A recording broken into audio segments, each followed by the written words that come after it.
At 2:47 p.m., a Ukrainian attack helicopter did something that violated every rule of combat aviation.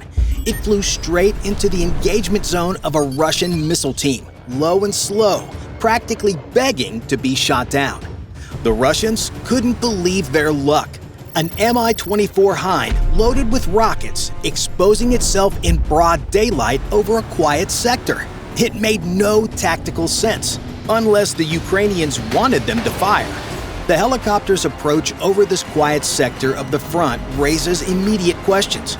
Oleshki has seen minimal activity for months, mostly limited to drone warfare and sporadic artillery exchanges. Yet here, a valuable Mi-24 gunship loaded with 4 B-8V rocket pods crosses into contested airspace at a dangerously low altitude. On board, each pod you see here carries 20 S-8 rockets, giving the aircraft a total of 80 unguided projectiles. These 80mm rockets weigh 11.7 kilograms each and pack a 1.1 kilogram warhead capable of penetrating 400 millimeters of rolled homogeneous armor. But a helicopter loaded down with this much ordnance here is like an NFL player showing up to a pee-wee football game. It doesn't make any sense. At least it doesn't to the Russians, and that's all that matters. A Russian MANPADS team positioned in a building approximately 3.2 kilometers away has been tracking their approach through binoculars for the past 4 minutes. The two-man team operates a 9K-38 Igla surface-to-air missile system, one of Russia's most capable man-portable air defense weapons. The system weighs 17.9 kilograms when ready to fire, with its 1.5-meter-long missile carrying a 1.17-kilogram warhead containing 390 grams of high explosive, more than enough to turn this helo into scrap metal. But the explosives aren't the thing the pilots have to worry about. It is this. Here in the nose, the 9M39 missile's cooled infrared seeker head represents a magnificent advancement over earlier models, using nitrogen cooling to reduce sensor noise and increase detection range. This cooling system allows the seeker to differentiate between aircraft exhaust and basic flares, at least in theory. And here is where things get interesting. The pilot rolls into his attack dive and unleashes all 80 rockets in a devastating ripple-fire sequence. The rockets streak toward the ground at 610 meters per second, spreading across a 500-meter-wide impact zone. But something seems wrong with this attack. Many rockets splash harmlessly into the Dnipro River. Others impact empty fields, sending up geysers of mud and debris. Only a handful strike actual structures. This appears to be area suppression rather than precision targeting, a seemingly wasteful use of munitions in a quiet sector. But this 500-meter spread pattern serves a dual purpose that the Russians don't recognize. Not only does it suppress a wide area, but more importantly, it creates the perfect conditions to force an air defense response. Any MANPADS team watching this sloppy attack would feel compelled to engage what appears to be an easy target. The Russian MANPADS team follows their training manual to the letter. Soviet-era doctrine mandates immediate engagement of any aircraft within the Igla's 5.2-kilometer operational range. The gunner checks his weapon's parameters one final time. The Igla can engage targets at speeds up to 800 meters per second at altitudes up to 3.5 kilometers. The Ukrainian helicopter, flying low and slow during its attack run, is well within range. The gunner aims northeast, an angle that reveals something crucial. The helicopter has deliberately crossed into occupied territory. The Igla's 5.2-kilometer range can't even reach across the Dnipro from this position, meaning the Ukrainians are taking extraordinary risks to ensure the Russians take the bait. What the Russian team fails to consider is why a Ukrainian helicopter would expose itself so brazenly in broad daylight over a sector with known air defense coverage. The Oleshki area offers little strategic value, minimal troop concentrations, and no critical infrastructure requiring immediate suppression. The helicopter's route even suggests it may have crossed the Dnipro River into occupied airspace, as the Ilga's 5.2-kilometer range doesn't extend across the water from the Russian position. This tactical choice should trigger alarm bells, but such a tempting target overrides their common sense. It will prove to be their undoing. The bait has been set, and at precisely 2:48 p.m., as the last of the S-8 rockets impact below, the Russian operator squeezes the trigger. The Igla's infrared seeker has locked onto the Mi-24's engine exhaust signature, and the missile's solid-fuel rocket motor ignites with a distinctive white flash visible for kilometers. The missile accelerates to approximately Mach 1.9, streaking toward its target with its cooled infrared seeker maintaining lock despite the afternoon sun. The Ukrainian pilot's SPO-15 Berioza radar warning receiver immediately alerts him to the launch, though his reaction suggests he was expecting it. The SPO-15 operates across multiple frequency bands from 0.6 to 17 GHz, detecting electromagnetic emissions from hostile radar systems and missile seekers. The system uses 4 antennas positioned around the aircraft to provide 360-degree coverage, calculating threat bearing with 15-degree accuracy. Its threat library recognizes over 600 different emission signatures, instantly categorizing them by weapon system type. The SPO-15 doesn't just detect threats, it prioritizes them on a 16 LED display showing bearing and threat level, while generating specific audio tones for each threat category. A continuous 800 Hz tone indicates radar lock. A pulsing 1600 Hz warns of missile launch, and rapid chirps signal active terminal guidance. In this case, the distinctive high-pitched pulsing tone at 1600 Hz confirms an infrared missile launch, exactly what the pilot was waiting for. Banking hard to the left while simultaneously deploying countermeasures, the Mi-24 releases a precise pattern of 12 infrared flares in rapid succession. The helicopter's UV-26 countermeasures dispensing system, mounted here on the aircraft's fuselage, contains 192 PPI-26 infrared flares total. These flares burn at temperatures exceeding 2,000 degrees Celsius, creating infrared signatures designed to seduce incoming missiles away from the helicopter's engine exhaust. The timing could not be more perfect. In this instant, the battlefield becomes a thermal nightmare. 80 exploding rockets below create a wall of heat signatures, while 12 fresh flares bloom like false suns above. The missile seeker, designed for a single target, suddenly faces dozens. It's like trying to identify one specific light bulb in Times Square at midnight. Impossible. Each S-8 rocket impact creates a secondary heat bloom that persists for several seconds. The explosive warheads ignite vegetation, fuel, and any combustible materials, generating dozens of infrared sources across the 500-meter impact zone.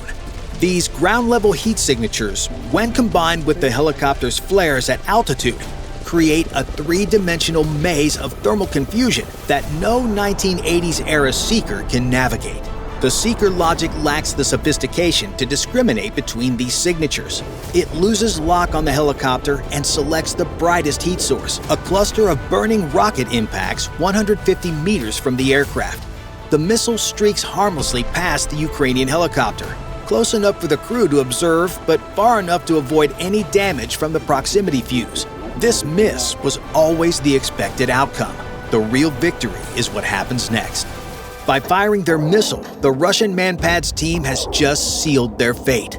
The launch signature, a brilliant infrared plume visible to multiple sensors, pinpoints their exact position in the building. Ukrainian signals intelligence systems immediately triangulate the launch using the missile's heat signature combined with the electromagnetic emissions from the team's communications equipment.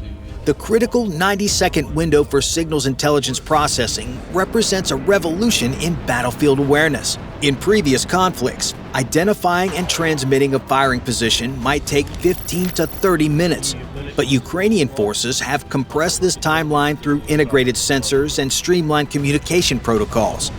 By the time those 90 seconds expire, the targeting data has already reached the appropriate strike asset. In this case, the data transmits to a waiting FPV drone operator positioned 8 kilometers away.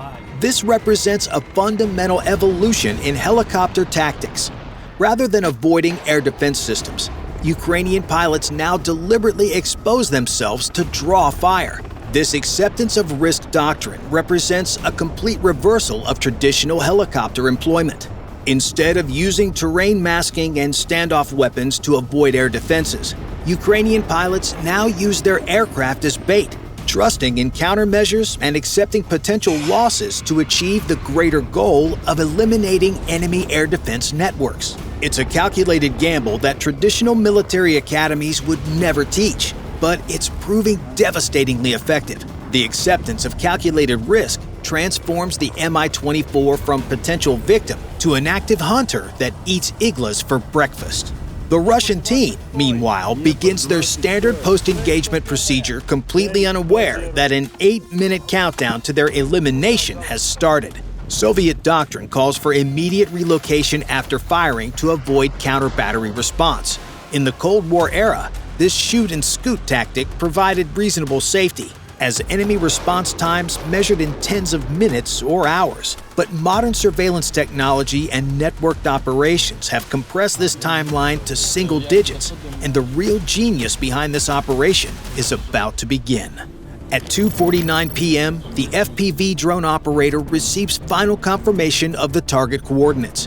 The operator powers up a modified commercial quadcopter, its civilian origins hiding a military purpose. The 1.5-kilogram warhead, attached where a camera gimbal would normally sit, represents a perfect fusion of consumer technology and military innovation.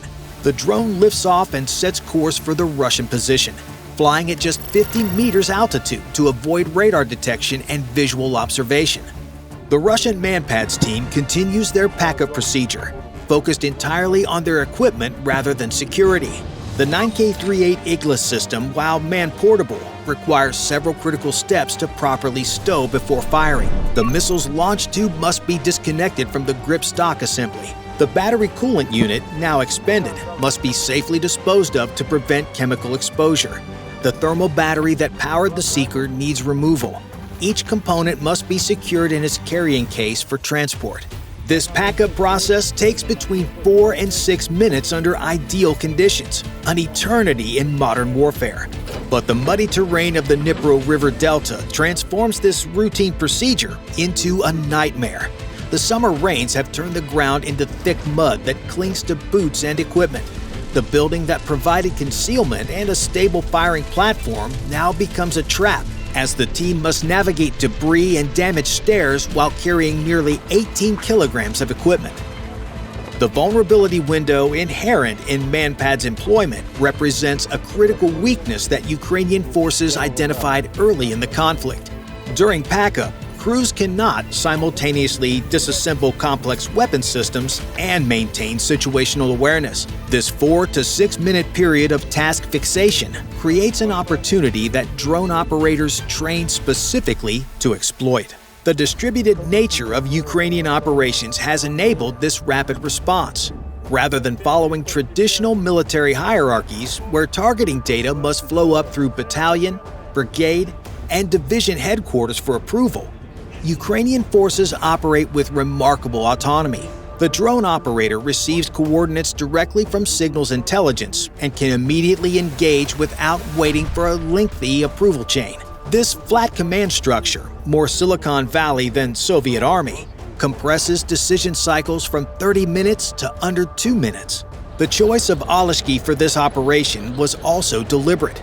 On more active fronts, a MANPADS launch might go unnoticed among the chaos of continuous combat, but in this quiet sector, any significant military action receives immediate attention from intelligence assets. Ukrainian commanders specifically selected this area to ensure maximum psychological impact. Every Russian air defense team monitoring radio frequencies would soon hear what happened to crews who engaged Ukrainian aircraft. At 2:54 p.m., 6 minutes after the failed missile engagement, the Ukrainian drone approaches the target area. Through the first-person view feed, the operator observes 2 Russian soldiers still at their firing position, struggling with their equipment. The 17.9 kilogram Igla system, awkward to carry even in ideal conditions, becomes nearly impossible to manage quickly in the muddy terrain. The drone's approach profile maximizes success while minimizing detection. Flying at just 50 meters altitude puts it below most radar systems' minimum detection threshold. The quadcopter's small size and plastic construction provide minimal radar cross-section. Its electric motors produce almost no thermal signature, unlike fuel-powered aircraft or drones. But more importantly, electric motors generate a unique acoustic signature, a high-pitched whine that's only audible within 100 to 200 meters. By the time you hear an electric drone, it's already too late. This near-silent approach until the final seconds gives targets no time to react or take cover. The Russians remain focused on their immediate task, unaware that their remaining time measures in seconds. The distributed nature of Ukrainian operations has enabled this response. Rather than centralized command structures requiring multiple approval levels, the drone operator received targeting data directly from intelligence nodes. This flat organizational structure provides the flexibility to exploit this narrow vulnerability window. Through the FPV camera, the operator makes final adjustments to ensure optimal placement. The 1.5 kilogram explosive device, while small by military standards, provides sufficient effect against personnel and equipment in the open. The drone accelerates toward the building, diving from its cruising altitude to maximize kinetic impact. At 2:55 p.m., 7 minutes after firing their missile, the Russians finally notice the incoming threat. The distinctive sound of drone rotors, burned into every soldier's memory after months of combat, triggers immediate recognition. But in the confined space near the building, carrying heavy equipment through mud, no escape route exists. They can only watch as the drone makes its final approach. The operator maintains lock through the camera feed, making final corrections to ensure the warhead impacts exactly between the two soldiers and their equipment. The drone path is true, its purpose clear. 8 minutes ago, these men fired at a Ukrainian helicopter. Now, they're in the find-out stage of their villain arc. At precisely 2:56 p.m., exactly 8 minutes after the Igla launch, the drone strikes. The 1.5 kilogram warhead detonates on impact. The explosion ensures one less Igla that can fire at Ukrainian aircraft. Within hours, Russian communications traffic indicates widespread discussion among air defense units. MANPADS teams throughout the sector receive new instructions. Do not engage unless explicitly ordered. This hesitation, born from fear of immediate retaliation, degrades the entire network's effectiveness. Ukrainian helicopters now operate with greater freedom, knowing that Russian operators must weigh survival against duty. Bye for now.